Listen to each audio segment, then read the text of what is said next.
मनसे पक्षामध्ये रिक्त असलेली पदं तातडीनं भरावीत आणि संघटनात्मक शिस्त पाळून पक्ष संघटना वाढीसाठी पदाधिकारी कार्यकर्त्यांनी अधिक जोमानं कार्यरत राहण्याचं आवाहन मनसेचे कोल्हापूर जिल्हा संपर्क अध्यक्ष यशवंत किल्लेदार आणि नंदकुमार चिले यांनी इचलकरंजीत केलं। मनसेच्या जिल्ह्यातील पदाधिकारी कार्यकर्त्यांच्या बैठकीत ते बोलत होते। पक्षप्रमुख राज ठाकरे यांचा लवकरच राज्यभर दौरा होणार असून हा दौरा यशस्वीतेसाठी सर्वांनी संघटितपणे प्रयत्न करण्याचं आवाहनही त्यांनी केलं।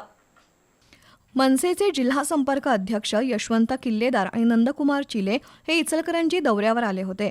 त्यांनी शिवतीर्थावरील छत्रपती शिवाजी महाराजांच्या पुतळ्याला पुष्पहार अर्पण करून अभिवादन केलं। त्यानंतर झालेल्या बैठकीत शहराध्यक्ष रवी गोंदकर यांनी शहरातील समस्या मांडल्या।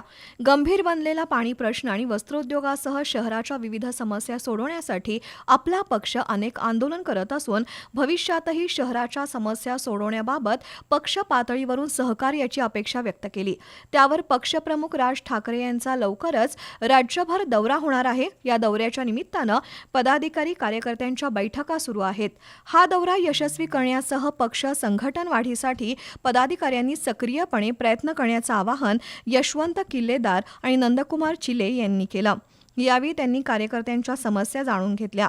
मनसेचे जिल्हाध्यक्ष दौलत पाटील, जिल्हाध्यक्ष राजू दिंडोरले, प्रताप पाटील, राजेंद्र निकम, वैभव भोसले, संतोष चव्हाण, कुमार पुदाले, लखन लादे, बाळासाहेब कदम, संजय पाटील, मनोहर जोशी, प्रसाद पाटील, महिला सेना शहराध्यक्ष रसिका साळुंखे, महेश शेंडे, विनायक मुसळे, रोहित कोटकर, लखन भिसे, अभिषेक सारडा यांच्यासह मनसेचे जिल्ह्यातील पदाधिकारी कार्यकर्ते उपस्थित होते।